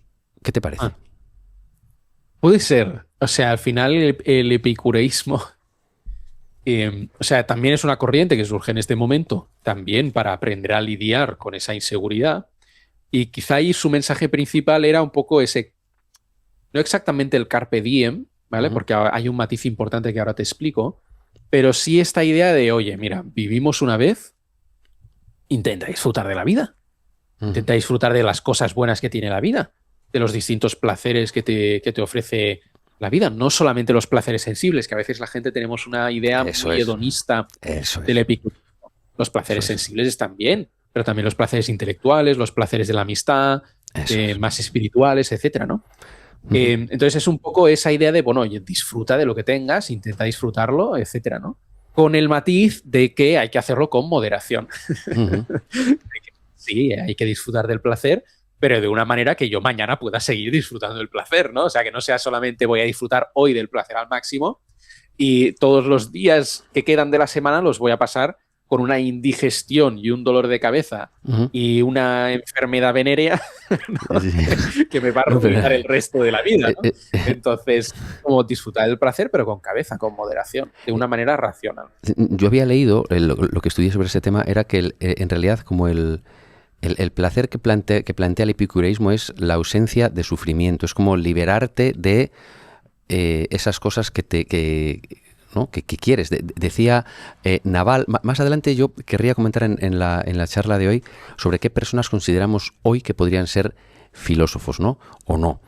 Y hay una persona, hay un hombre indio que empezó siendo como inversor de startups y cosas de esas, pero los indios es curioso en ese país. A veces tienen algunas personas como Krishnamurti, por ejemplo, algunas personas que son interesantes. Este hombre decía que una de las formas de librarse del sufrimiento, que también es como muy budista, es simplemente decidir que dejas de desear algo. Y entonces en ese momento pues ya dejas de sufrir. Entonces, yo por lo que leí, el epicureísmo iba un poco en esa línea, decir, oye, estamos tan sobrecargados, incluso somos tan esclavos de nuestro disfrute visceral o lo que sea, que si te liberas de eso, es a lo que se refería él con el disfrutar y demás, es la ausencia de dolor, la ausencia de posesión. ¿Es así? ¿Es correcto eso? Sí, también está esa dimensión que ahí se encuentra esa conexión con el estoicismo de, oye, mira, pues si yo intento, o sea, yo tengo un deseo, ¿no? Porque ellos lo que decían es, al final el dolor, la tristeza, la frustración, ¿de dónde viene? Viene de tener un deseo no cumplido, ¿no? Pues bueno, una manera de solucionarlo es cumpliendo el deseo, pero otra manera de solucionarlo es no deseándolo. Efectivamente, entonces, eso pues aprender. Eso es justo lo que dice este Naval. Exacto, esas cosas que yo veo que ese deseo no lo voy a poder cumplir, no es imposible lo que sea, pues no, que tengo también la otra salida de la tristeza y de la frustración, que es aprender a no desearlo. Eso y entonces eso también es un método viable. Es un método. Este hombre decía. Desear algo es hacerte un contrato contigo mismo por el que no vas a ser feliz hasta que lo consigas. Y hacía la misma reflexión que tú. Dice, oye, quiero que pensemos y que penséis que la otra opción que hay es decidir, es decir, tenemos la libertad de decidir que igual que un momento decidimos que queríamos algo, podemos decidir que ya no lo queremos. Y entonces en ese momento estamos liberados, ¿no? Por ese es el tema que yo veía un poquito lo del epicureísmo, y la gente, según va pasando etapas en su vida, va sufriendo, va pasando por momentos difíciles y dicen, algunos de esos me vinieron a mí sin comerlo ni beberlo.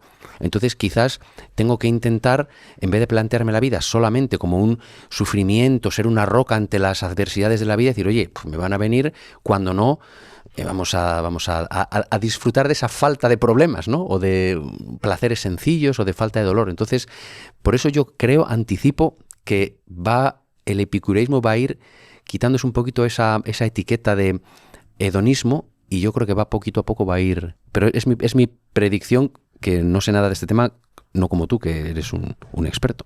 No, puede ser perfectamente. Yo creo que sí. O sea, veremos si llega como a la misma altura, a la misma influencia que tiene hoy el estoicismo, ¿no?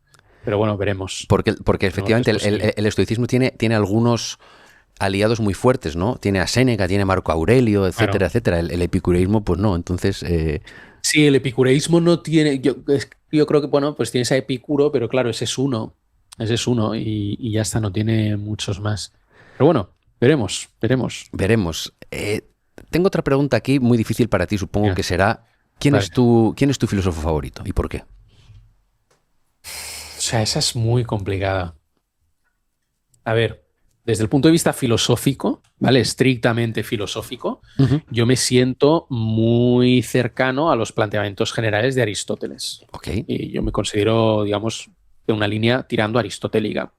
Ahora, si me haces decidir qué filósofo es realmente mi favorito, lo voy a tener difícil para decidir entre Platón y Aristóteles. Porque a mí lo que me gusta mucho de Platón es que yo en él veo esa pasión por la filosofía en sus textos. Para mí hay muchos textos de Platón que transpiran esa pasión. El problema de Aristóteles es que lo que conservamos de él son como notas o apuntes de clase. Vale. Y son textos mucho más fríos, más abstractos, más... no tan cargados sentimentalmente, ¿no? Y en cambio en Platón sí, en Platón yo creo que se ve muy claramente, al menos en algunos diálogos, esa parte más humana, que como que ves a Platón casi vibrando mientras está escribiendo esa cosa, ¿no? Y eso a mí siempre me ha fascinado muchísimo. Entonces no sabría cuál elegir. Me encantó lo que dijiste antes. Platón o Aristóteles, vale. ¿Qué pregunta le harías a cada uno de ellos? O la misma a los dos, ¿qué pregunta le harías? Pues esa es buena. Esa es buena.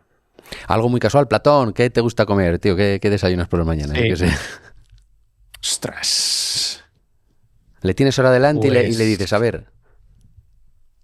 ¿Qué le dices? No te sabría decir, no te sabría decir. Bueno, si se te ocurre más adelante en la charla, pues sí. Sí, si se me ocurre te lo digo, pero pues es que probablemente les diría, oye, dame una clase y ya está. Claro. O les diría, le diría algo así como que si solamente me pudieras explicar una cosa, sí, ¿qué me explicarías? Y les dejaría, en plan. Qué bueno. Y venga, y a cada uno, y entonces vería en plan exactamente qué es lo que me están diciendo. O sea, se lo dejaría un poco en sus manos. Qué bien. Eso es muy también como muy socrático incluso. Sí. La IA. ¿Qué impacto crees que va a tener la IA con la filosofía? No lo sé. Esa es una gran pregunta. ¿Qué estás viendo, por ejemplo, en este último año, en estos últimos 2 años? ¿Qué estás intuyendo? O sea, yo estoy viendo como que ha despertado o ha puesto sobre en la vanguardia preguntas que quizás antes teníamos más olvidadas, como, aunque no del todo, pero bueno, pues el tema de la conciencia vuelve a surgir con fuerza, de si se puede generar conciencia en una entidad completamente artificial, como una inteligencia, pues eso, como una IA. Y luego muchas preguntas éticas. Yo creo que despiertan muchas preguntas éticas de, bueno, pues porque hay muchos usos de la inteligencia artificial que, bueno, pues como mínimo parecen muy cuestionables. A mí me preocupa mucho, pues, cosas que ya empezamos a ver de cómo se está utilizando la inteligencia artificial para explotar básicamente la soledad de las personas. En plan, mira, por una suscripción puedes tener una novia virtual. Wow. ¿Sí? Es cierto. Entonces, no te encariñes mucho con ella porque a lo mejor te subo la suscripción y si no me la puedes pagar... Te quedaste sin novio. Adiós novia. ¿Me explico? Wow. Entonces, como yo estoy empezando a ver esto y me preocupa porque, bueno, vivimos en un tipo en una sociedad en la que pues tenemos una serie de vicios que nos aíslan Ujú. mucho los unos de los otros y la inteligencia artificial viene todavía a ahondar más esos precipicios entre las personas, ¿no? Porque es que ahora ni siquiera para tener un poco de compañía Sí, sí. necesitas una persona, ¿no? Sí, sí. Puedes tener el simulacro, o sea, realmente no hay nadie ahí detrás acompañándote, ni queriéndote, ni amándote, ni nada, pero puedes tener el simulacro de todas esas cosas, ¿no? Y escuchaba a uno de los gurús de estos de la IA, y decían que es claro, que es que además la IA, como todo, al final hay una empresa detrás y quieren que sigas pagando. Claro, Y nadie queremos que nos lleven la contraria. Entonces, la IA tiene un sesgo a claro. no llevarte nunca la contraria. Son cámaras de eco, son echo chamber, que si tú le Sí, dices, estoy enfadado con fulanito porque me hizo no sé qué y no sé cuál, la IA te da siempre la razón. Nunca te va a decir, oye, creo que te has pasado de la raya. No, quien tiene razón sí. es tu amigo, o creo que deberías tener, ¿no? Entonces, como que te va realimentando en lo que sea que tengas, ¿no? Entonces, Sí, aquí hay otro problema importante y es que, a ver, en general, una innovación tecnológica al final lo que hace es como subcontratas una capacidad humana, ¿no? Por ejemplo, ujú, cuando, no sé si te acuerdas en la escuela, a lo mejor te enseñaron a ti a hacer raíces cuadradas así a ujú, mano, ujú, ¿sí? O sea, yo me acuerdo cuando me enseñaban a hacer raíces cuadradas a mano y tal, que bueno, pues aprendes y tal, te cuesta, pero bueno, lo vas haciendo. Y ujú, es una habilidad, hacer raíces cuadradas a mano y si no son muy complejas, y hasta mentalmente las podrías hacer, ujú, ¿no? Pero claro, entonces te adecuas a utilizar una calculadora, te acostumbras y esa capacidad que habías desarrollado, pues la pierdes. Yo ahora no sería capaz de hacer una raíz cuadrada a mano y ujú, menos mentalmente, ¿no? ¿Y para qué? Si tengo la calculadora, lo hago, ¿no? ujú. Y el gran problema de la inteligencia artificial es que como justamente lo que te termina dando es como, pues eso, un ensayo, una opinión, Ujú. una respuesta, lo que estás de alguna manera subcontratando es tu propia capacidad de pensar. Cierto. Qué Entonces, bueno. dejas de pensar por ti mismo y esa Ujú, capacidad, que es la ujú, del pensamiento crítico, ujú, se te atrofia ujú, porque al final tu manera de pensar es con la máquina. ujú. Y ahí el problema es que esa máquina no es neutral. O sea, hay No, detrás lo que tú no, no. decías, una empresa muy concreta con una serie de intereses Muy concretos. sociopolíticos, Ujú, económicos, y le estás dando a esa persona tu propia capacidad crítica de pensar. Entonces, eso a mí también me parece muy peligroso. ujú. Entonces, es lo de siempre. Que tiene muchas cosas buenas la IA. Yo creo que tiene muchas cosas buenas, sobre todo, por ejemplo, en el ámbito de la medicina. Yo creo que ahí nos va a permitir tener avances muy potentes y probablemente pues muchas vidas se van a salvar gracias a la inteligencia artificial, pues por poder detectar con mucha mayor antelación una cierta enfermedad y poder pillarla a tiempo, etcétera. Y Ujú. yo creo que lo vamos a agradecer muchas personas en el futuro. Pero claro, al mismo tiempo abre unas posibilidades de abuso Sí, sí, sí. que son muy preocupantes. A mí me parece muy Hemos preocupante. tenido gente muy buena que decía que uno de los problemas está en que se le denomina inteligencia, cuando a lo mejor había que denominarla más correctamente memoria artificial, Sí. supermemoria artificial. Regurgitación artificial, sí, Eso es, pero llamarle sí. inteligencia es peligroso, porque inteligencia a veces incluye lo que dices tú, conciencia ética artificial, conciencia artificial. No tiene una conciencia artificial. Entonces, quizás habría que elegir mejor el nombre, ¿no? Porque Sí, inteligencia es como demasiado, cubre demasiadas cosas buenas. sí. Mm, por poner un poquito de contexto, hemos hablado de los clásicos de la filosofía. ¿En qué momento estamos ahora o qué hubo así muy rápidamente después de los filósofos clásicos? Se pasó, hemos pasado la parte de la Edad Media, más teología. ¿Qué pasó a partir de entonces? ¿Cuál fue, digamos, ese camino y dónde estamos ahora mismo, en el siglo XX, XXI, digamos? Vale, o sea, es una historia larga, curiosa, con muchos matices, pero bueno, podemos así, por simplificar, podemos decir, a finales de la Edad Media, cada vez se va separando más lo que es la filosofía de la teología, Ujú, y hasta que llegamos a un momento en la filosofía moderna en la que ya los principales filósofos ya no son teólogos, la mayoría de ujú, profesión, ¿no? ujú, Y bueno, pues empieza a hacerse otro tipo de filosofía. Entonces llega Descartes, que dice, bueno, pues tenemos que empezar la filosofía de cero, porque es una vergüenza que esté la ciencia, la física que acaba de nacer y esté consiguiendo, la física moderna, quiero decir, ujú, pues esté consiguiendo tantos avances en tan poco tiempo y que los filósofos llevemos discutiendo lo mismo desde hace ujú, siglos, ¿no? Pues tenemos que fundar la filosofía de nuevo, hay que buscarle un método a la filosofía que le permita alcanzar conclusiones seguras y que las tenga que aceptar todo el mundo. Ujú, Entonces, Descartes empieza una corriente que se conoce como el racionalismo, ujú. que tiene como una confianza quizás demasiado optimista en el poder de la razón, alejada de los sentidos, y luego eso se ve contrarrestado con una corriente opuesta que es el empirismo, que lo que va a decir es, no, no, no, esa razón de los racionalistas necesita estar atada a los sentidos, porque si no se vuelve loca y empieza a decir cosas que realmente no tienen ninguna base empírica, ¿no? Ese era Hume. Luego tenemos, eso es Hume, Locke, Hume, Berkeley. Luego tenemos a Kant, que intenta hacer una especie de síntesis entre los dos movimientos. Y de Kant terminamos llegando pues al idealismo alemán, que es de alguna manera como una especie de hipertrofia de la razón filosófica en la que pues llegamos a Hegel y de alguna manera pues está planteando que es que no, absolutamente todos los acontecimientos siguen una estructura racional necesaria y por tanto con la mera razón yo tendría que ser capaz, hipotéticamente al menos, de deducir desde un principio axiomático toda la historia del cosmos y de la humanidad, ¿no?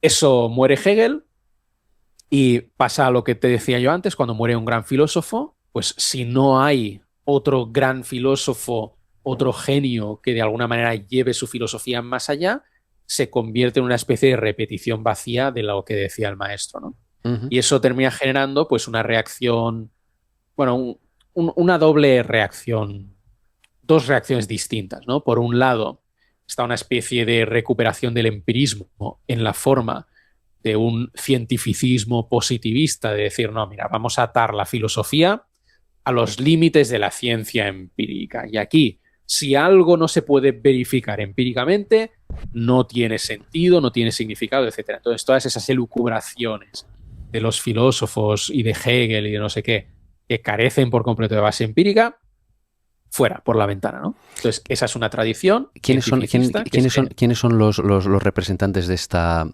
tradición Pues hay una cientificista? corriente que se llama el Círculo de Viena, que son como varios autores, y luego eso de alguna manera se termina desarrollando sobre todo en el mundo anglosajón.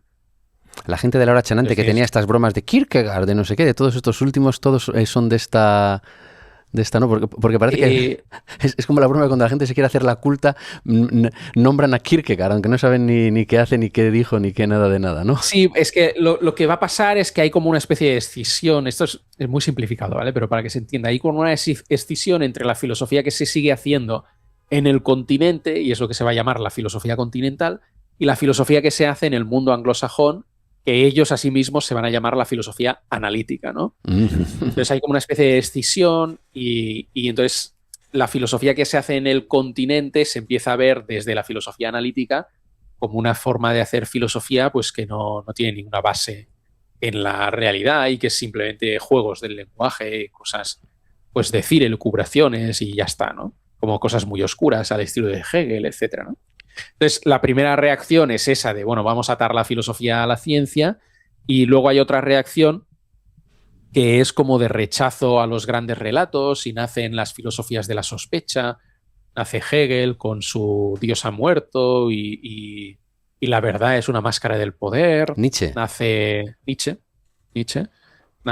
sale Marx con su crítica radical al sistema capitalista, sale Freud con su crítica radical a la creencia en un yo, ¿no? Entonces salen como muchas filosofías que de alguna manera eh, se entienden a sí mismas como destructivas de todo lo que venía antes, de todo lo que había venido antes, como muy filosofías de la sospecha y de destruir verdades, supuestas verdades impuestas por el poder y dejar como el terreno fértil para que el propio individuo pues pudiera elegir su forma de vida desde cero, etcétera, ¿no?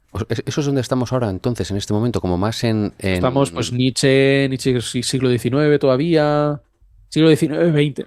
o sea, Todo esto sería siglo negación de lo XIX y anterior. XX. Ok, negación de lo anterior, Sí. etcétera. Y últimos filósofos que tenemos ahora, por ejemplo, Carl Jung, toda esta gente que están con el psicoanálisis, con todo esto, ¿tú les considerarías filósofos o no es eso? Pues eso es una buena pregunta. No sabría qué decirte. Claro, Freud está como a caballo, ¿no? Entre su cosa particular, ¿no? Que es el psicoanálisis. Y además está ahí toda esa discusión de si es realmente una disciplina psicológica o es una pseudociencia o no sé qué Ujú, es. ujú. Y luego, bueno, pues también está a caballo en la filosofía y ha tenido mucha influencia luego en la filosofía. Algunos de esos autores es difícil de clasificarlos. Y Jord- Jung yo o- diría que es uno de ellos. o- Es complejo decir, bueno, ¿qué fue realmente Jung? ¿Fue un filósofo? ¿Fue otra cosa? No y, lo sé. y si vamos más adelante todavía, ya incluso youtubers y demás, hemos hablado, por ejemplo, Jordan Peterson o gente de este estilo, ya ¿en qué categoría les meterías tú? ¿Qué dirías? Pues también vuelve a ser complicado. O sea, es difícil. Hoy, por ejemplo, mm, yo creo que hoy estamos en un momento histórico en el que quizás estamos saliendo de esas tendencias más escépticas Ujú, de la filosofía de la sospecha del siglo XX y estamos volviendo a recuperar, pues quizás la discusión más metafísica, la discusión también sobre la existencia de Dios. Hay un ujú. renacimiento de la discusión filosófica de la existencia de Dios Es cierto, a finales del siglo XX y es es muy cierto. interesante ver eso también, ¿no? Como una pregunta que muchas personas habían considerado ya, no, esto ya está completamente cerrado, pues de pronto se ha vuelto a abrir y hay Ex- mucha gente discutiendo sobre esa cuestión y ¿Existe sigue siendo Dios? muy válido planteárselo. ¿Existe Dios? Dime. ¿Existe Dios? Claro, exacto. Exacto. No, Me lo preguntas a mí. claro, claro. Mira, déjame terminar esta idea, ¿no? Y entonces, yo creo que estamos en ese momento en el que empezamos otra vez a recuperar quizás planteamientos filosóficos más fuertes, ¿no? Más en el Ujú. sentido de no, volvemos a recuperar como esa confianza en la razón filosófica de que efectivamente la razón puede llegar a defender de manera razonable, obviamente no apodíctica, ya hemos aprendido con el fracaso del proyecto cartesiano que tú no puedes demostrar apodícticamente absolutamente nada en filosofía, pero eso no quiere decir que no puedas dar una defensa razonable y creíble, ¿no? Pues Ujú, que hemos vuelto a recuperar esa confianza en que la razón eso lo puede hacer a nivel de cosmovisiones generales. ujú. Y entonces, pues bueno, pues volvemos a hablar de materialismo, de idealismo, de panpsiquismo. Hay mucha discusión sobre la relación mente-cerebro también, que Mm, entra en esas cuestiones. es Entonces, cierto. es un momento muy interesante de la filosofía, difícil de clasificar porque como siempre tiene que pasar, pues eso, van a tener que pasar 100 años, no 100 siglos, no, 100 años para que los filósofos del futuro miren atrás y entonces hagan esa historia de la filosofía de finales del siglo XX, principios del siglo XXI. Pero bueno, que yo creo que quizás podemos ver ya un poco estas tendencias de recuperación de la confianza en la razón. Entonces, ¿existe Dios? Perdón. ¿Existe Dios? Yo creo que sí, o sea, yo soy de la opinión, yo creo que sí, yo soy un filósofo creyente y creo que hay argumentos interesantes desde la filosofía, tanto argumentos pasados como argumentos presentes que todavía se están defendiendo y desarrollando a día de hoy, que son interesantes, son sugerentes y que pueden hacer razonable para muchas personas la creencia en Dios. Entonces yo te respondería que sí. Lo que obviamente nunca voy a decir, porque no lo pienso, es que sea una cuestión cerrada a mi favor. ¿Me explico? Entonces, Ajá, igual qué bueno. que condeno y que critico que se considerase y que algunas personas a día de hoy sigan considerando esto como una cuestión completamente cerrada, pero para el ateísmo, pues yo también como filósofo creyente te voy a decir, bueno, pues yo creo que por aquí van los tiros, pero obviamente todo en filosofía es muy provisional y vamos a seguir estando abiertos a la discusión, etcétera, ¿no? Y tiene que ser así, y a veces, o sea, a veces pasa una cosa como muy divertida y curiosa, que hay como un doble estándar de medir. Hay personas que tienen como un doble estándar de medir estas cuestiones filosóficas, ¿no? Entonces es como que hay un montón de cosas con las que no están ellos de acuerdo desde el punto de vista filosófico, pero que respetan el derecho de otros Ujú, filósofos a ujú, pensar ujú. distinto, Qué bueno. ¿sabes? En plan, o sea, puede venir una persona a plantear la cosa más random y más extraña del mundo, en plan, esto es una simulación, por ejemplo, o solamente existo yo, todos los demás son creaciones de mi imaginación.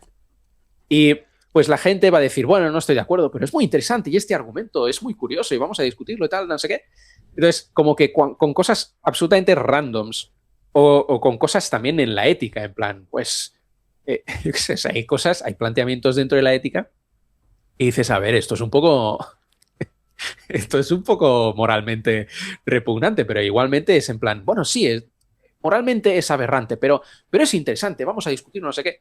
Pero luego alguien dice, bueno, pues yo creo que puede haber un argumento interesante a favor de la existencia de Dios, y ahí ya es en plan, no, eso ya Sí, sí, sí, ya lo sí. hemos cerrado y es como, a ver, o sea, me encanta la libertad de expresión siempre que claro, refuerce mis ideas. Entonces sí me gusta. Cuando va a probar algo que no es lo que yo quiero, entonces ya no me gusta la libertad de claro, hay expresión. como algunas personas tienen como ese doble estándar de que en filosofía vale absolutamente todo, hasta la cosa más rocambolesca, te vamos a reconocer tu carácter de filosófico, pero la existencia de Dios, no, por Dios, por favor, ¿no? Qué Eso no, interesante. ¿qué es esto, no? ¿Hay, Es hay, curioso, es curioso. hay alguna fuente o algún algo para la gente que esté interesada sobre este tema de la existencia de Dios, si sí o si no, que nos puedas decir y Sí, que lo... hay muchos autores contemporáneos trabajando en esto. Yo traduje un libro, bueno, yo he traducido dos libros de dos Ujú, filósofos contemporáneos que me gustan mucho, que tratan este tema. Uno es de Eduard Fesser, que es un ujú. libro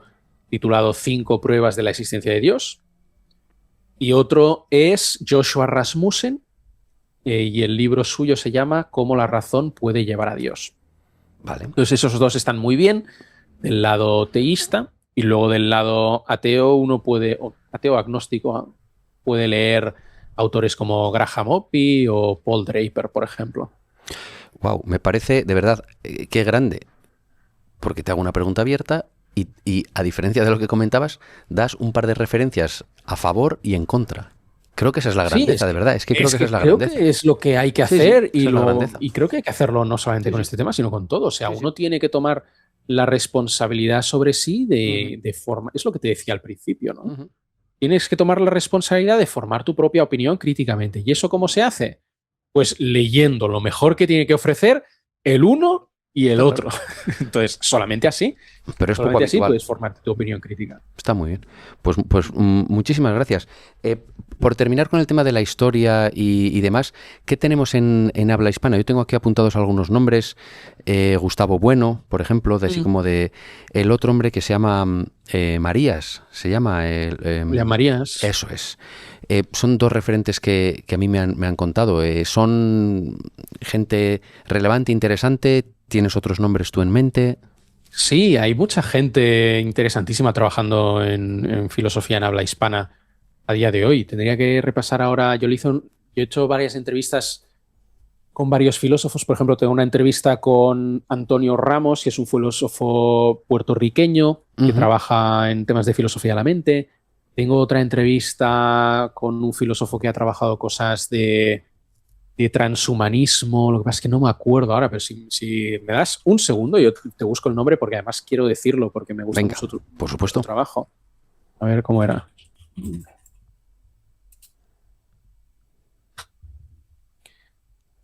Alfredo Marcos. Alfredo Alfredo Marcos. Marcos. En filosofía política hay un ex profesor mío de la Universidad de Navarra que me gusta mucho, Alfredo Cruz Prados. ¿Quién más? ¿Quién más hay así trabajando? Bueno, está Carlos Blanco, obviamente, que ha trabajado mucho filosofía de la mente, es muy potente. Ernesto Castro. Tenía otro nombre, se me ha ido. Eh, ¿Y Antonio Escotado?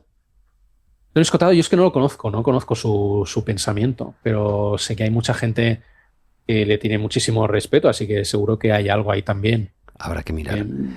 Mm, y bueno, luego hay muchos divulgadores de la filosofía en español también. Antes te decía David Vico, ujú. está Carlos, ¿cómo se llama? Carlos, ostras, no me acuerdo. Espérate. El de los Yo soy muy genitales malo largos. con nombres, pero bueno, pero Omar Linares está también trabajando en temas así más existenciales. Carlos, no me acuerdo cómo se llama, Carlos Javier, pero no me acuerdo del apellido. Bueno, Lo miramos, sí. hay mucha gente realmente trabajando en filosofía en español y gente muy, muy, muy potente. Sí. Em, ¿Nos podrías decir, tengo aquí como las últimas preguntas del guión, algunos prejuicios falsos de la filosofía que tiene la gente? Sí, yo quizás el que creo que es el más dañino es esta idea que la gente tiene a veces de que la filosofía consiste en dudar de todo. Mm, Entonces yo creo que es una equiparación entre filosofía y escepticismo radical que es dañino. qué bueno, ¿Eh? qué Es punto más más, bueno. A mí lo que me gusta decir así paradójicamente es que hay que dudar de que la filosofía sea dudar de todo, ¿no? Al final, el que piensa que la filosofía es dudar de todo no me puede decir que estoy haciendo algo mal, ¿no? Entonces, ¿por qué lo digo? Porque yo creo que si uno sucumbe a esta idea de la filosofía, entonces se va a terminar encontrando tarde o temprano en ese laberinto del escepticismo radical del que realmente no hay manera de salir siendo consistente. Porque tú te pones realmente a dudar de todo y es que de ahí no sales de la duda. Descartes lo intenta a su manera, pero lo hace haciendo trampas porque no se pone nunca a dudar de su memoria, por ejemplo. Claro. Hace la primera meditación, duda de los sentidos, del mundo sensible, de las matemáticas, de todo, se va a dormir y al día siguiente dice, bueno, ayer estaba yo haciendo una meditación, pero dices, a ver, un momento. Claro. Tu memoria te ha engañado algunas veces también, Eso es. ¿no? El genio Sí, maligno sí. a lo mejor te está haciendo pensar que ayer hiciste una meditación y no la has hecho, ¿no? ¿Qué es el genio Entonces, maligno? Ahora que has dicho el eso. genio maligno, perdón, sí, es esa hipótesis que Descartes se pone para dudar de las matemáticas, ¿no? Porque dice, a ver, las matemáticas parecen muy evidentes, ¿no? Que 2 más 3 es igual a 5 o que el cuadrado tiene 4 lados. Pero entonces dice, bueno, pero bien podría haber un genio maligno, ¿no? Una especie de dios malvado que con todo su poder me esté engañando, me esté haciendo pensar que 2 más 3 es igual a 5 cuando en realidad no es así, ¿no? Por tanto, no me puedo fiar tampoco de las matemáticas. Claro, si tú llevas la duda hasta ese límite, Ya. entonces Sí, de ahí no sales. Sí, De ahí no sales. Claro, la señora está. Hay una doctora muy interesante, se llama Ellen Langer. Ella dice: 1 más 1 no es 2, no tiene por qué. Dice, porque tú coges una pila de ropa vieja, le añades otra pila de ropa vieja y sigue siendo una pila de ropa vieja más grande. Entonces, eso de 1 más 1 es 2 no tiene por qué ser, decía la señora, ¿no? Claro, entonces es como. Yo creo que, bueno, pues la alternativa real es entender que al final la filosofía tiene que empezar por algún sitio, ¿sí? O sea, no puedes estar dudando continuamente de todos los puntos de partida, porque entonces nunca empiezas a filosofar. Sí, no empieza, claro. Tiene que empezar por algún sitio. Y el sitio por el que el único punto de partida disponible que tiene es lo que yo llamo el sentido común, ¿no? Que son todas esas como creencias intuitivas que nosotros damos por supuestas en nuestro día a día cuando no estamos discutiendo filosóficamente, ¿no?